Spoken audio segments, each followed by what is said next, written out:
مرنے والے کی کیا عزت کیا ذلت، میں نے تو مر کے دیکھا ہے اور مجھے یہ حدیث سمجھ میں آئی ہے بڑی اچھی طرح، موتو قبل ان تموتو، کہ مرنے سے پہلے مر جاؤ۔ اس وقت اگر میں مر جاتا تو مجھے کوئی گالیاں دیتا تو مجھے کیا نقصان تھا، اور مجھے کوئی نعرے لگاتا میرے لیے تو میرا کیا نفع تھا۔ تو مرنے سے پہلے مر جاؤ، کوئی تمہیں برا بھلا کہے تو تمہارا کیا نقصان، تمہیں کوئی واہ واہ نعرے لگائے تمہیں کیا نفع ہے۔ اگر اللہ راضی ہے تو مردہ باد اور زندہ باد سے بے نیاز ہو۔ ابو ذر رضی اللہ تعالیٰ عنہ کو ایک آدمی نے گالیاں دی تو انہوں نے فرمایا بیٹا ایک گھاٹی آگے آ رہی ہے، اس میں گر گیا تو جو کچھ کہہ رہے ہو اس سے بھی زیادہ کا حقدار ہوں، اور اگر پار ہو گیا تو تیری گالیوں سے مجھے کوئی فرق نہیں پڑتا ہے۔ من سلم المسلمون من لسانه ويده موتوا قبل ان تموتوا، چونکہ آج کل اخلاق ہیں انتقامی، معاف کرنے والے اخلاق ہیں نہیں، انتقامی اخلاق ہیں۔ ہمارا معاشرہ انتقامی ہے، اچھا کرو گے تو ہم اچھا کریں گے، برا کرو گے تو ہم برا کریں گے، جیسا کہو گے ویسا ہم سے سنو گے، یہ ہمارا ماحول ہے، یہ ہمارا۔ ایک ماں کہہ رہی تھی دوسری ماں کو، میرے پترا کدی کسی نے وقت سلام نہیں کیتا، بڑے فخر سے کہہ رہی ہے، ہمارے اپنے گاؤں کی بات، میرے پترا کدی نہیں کسی نے وقت سلام کیتا، میں جڑا کرے انہوں کریں دیں، جڑا نہ کرے انہوں پوچھ دے ہی کوئی نہیں۔ یہ وہ فخر سے کہہ رہی،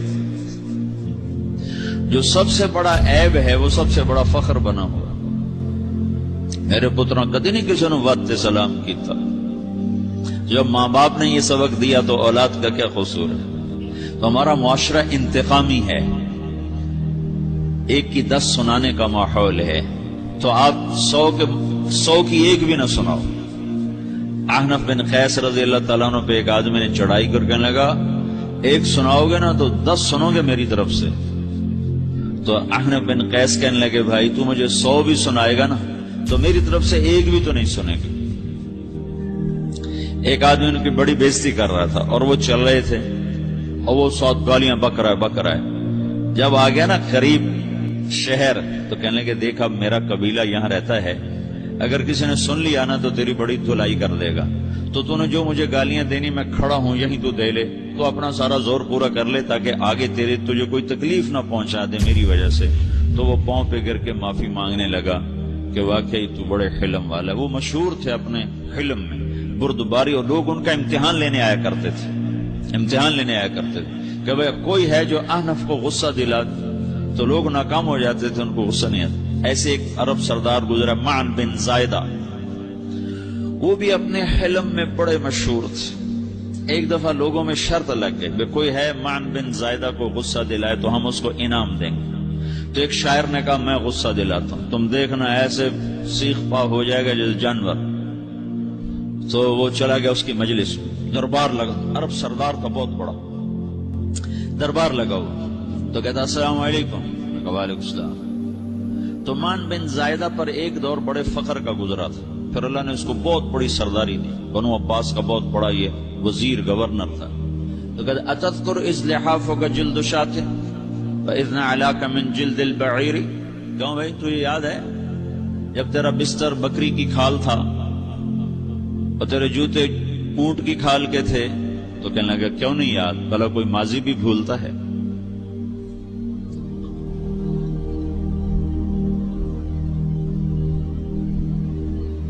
تو وہ کہنے لگا پہلا وار تو خطا گا، کہ فسبحان الذی اعطاک ملکا وعلمک الجلوس علی السریر، تو پھر ساری تعریفیں تو اللہ کی ہیں جس نے تیرے جیسے کو تخت پہ بٹھا دیا۔ کہاں بھئی ساری تعریفیں اللہ کی ہیں، میری تو کوئی اوقات نہیں۔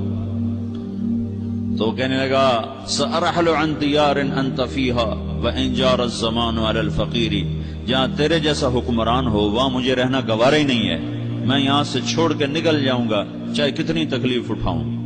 بڑے دربار میں یہ ایک گورنر اور وزیر سے بات ہو رہی ہے، تو وہ کہتا ہے اچھا بھائی اگر تو ہمارے پاس رہے گا تو ہم تیرا اکرام کریں گے، اور اگر تو جانا چاہتا ہے تو پھر رافقت کا سلام۔ تو وہ یہ بار بھی خالی گیا، تو کہنے لگا فجد لی ابن ناقصۃ بمال، او گندی ماں کے بیٹے مجھے کچھ عطا بھی کر، میں بغیر پیسے کے سفر کیسے کروں گا؟ عرب کو کسی کو بھی ماں کی گالی دے دینا اور پھر عرب سردار ہو. فجد لی یبن ناقصۃ بمال، بری ماں کے بیٹے مجھے کچھ پیسے بھی دے، میں نے جانا ہے. میں کہا بھائی اس کو 3000 دے دیا جائے. اللہ اکبر. تو کہنے لگا قلیل ما آتیتنی وانی لأطمع منک فی الکثیر، یہ تو بہت تھوڑا تو نے دیا ہے، مجھے اور دے. کہا اچھا بھائی 3000 اور دے دو. تو وہ شاعر کی بھی آنکھیں پھٹ گئیں. کہنے لگا اب ٹھہر جا ٹھہر جا، اب میں تیری اصل تجھے بتاتا. سألت اللہ ان یبقیک ذخرا فما لک فی البریۃ من نذیر، میں اللہ سے دعا کرتا ہوں اللہ تیرے جیسوں کو سلامت رکھے، تیرے جیسا دنیا میں کسی ماں نے جنا ہی کوئی نہیں. فمنک الجود والافضال حقا وفضل یدیک کالبحر الغزیر، تو ہی سخی ہے، تو ہی کریم ہے، اور سمندر بھی تیری سخاوت کے آگے کچھ نہیں ہے. تو نے کہا اچھا بھائی تو نے ہماری برائی کی، ہم نے تمہیں 6000 دیے، اب تو نے ہماری تعریف کیا، بھائی 10000 اور دے دو اس کو. ہاں باتیں ہی رہ گئیں، باتیں ہی رہ گئیں. کہاں سے لائیں ایسے لوگ؟ ہمارا معاشرہ انتقامی ہے، بدلہ لینے کا ہے، بدلہ لینے کا. اس نے میرے ساتھ کیا، میں نے بھی کرنا ہے. تو اعلیٰ درجے کا اسلام یہ سکھا رہا نہیں چپ ہو جاؤ، سلام مت بن جاؤ، سلامتی بن جاؤ، سلامتی کی علامت بن جاؤ. من سلم المسلمون من لسانہ ویدہ. اب وہ سوال کرتا ہے یا رسول اللہ ای الایمان افضل، سب سے اعلیٰ درجے کا ایمان کیا ہے؟ اسلام کیا ہے؟ کلمہ، نماز، روزہ، حج، زکات. اعلیٰ درجے کا اسلام کیا ہے؟ من سلم المسلمون من لسانہ ویدہ. یہ اخلاق کا ادنا درجہ ہے، ادنا درجہ ہے. ادنا درجے پر پہنچ کر آپ اسلام میں اعلیٰ درجے پر آ سکتے ہیں. وہ سوال کرتا ہے ایمان کیا ہے؟ تو آپ نے کہا اللہ پر، فرشتوں پر، کتابوں پر، رسولوں پر، موت کے بعد کی زندگی پر، تقدیر پر. اب ایک اور سائل سوال کرتا ہے ای الایمان افضل، سب سے اعلیٰ درجے کا ایمان کیا ہے؟ تو آپ نے فرمایا حسن الاخلاق، اچھے اخلاق سب سے اعلیٰ درجے کا ایمان ہے. جو آدمی اسلام میں، جو آدمی اخلاق میں، جو مرد عورت اخلاق میں ادنا درجے پر ہوتا ہے وہ اسلام میں اعلیٰ درجے پر پہنچتا ہے.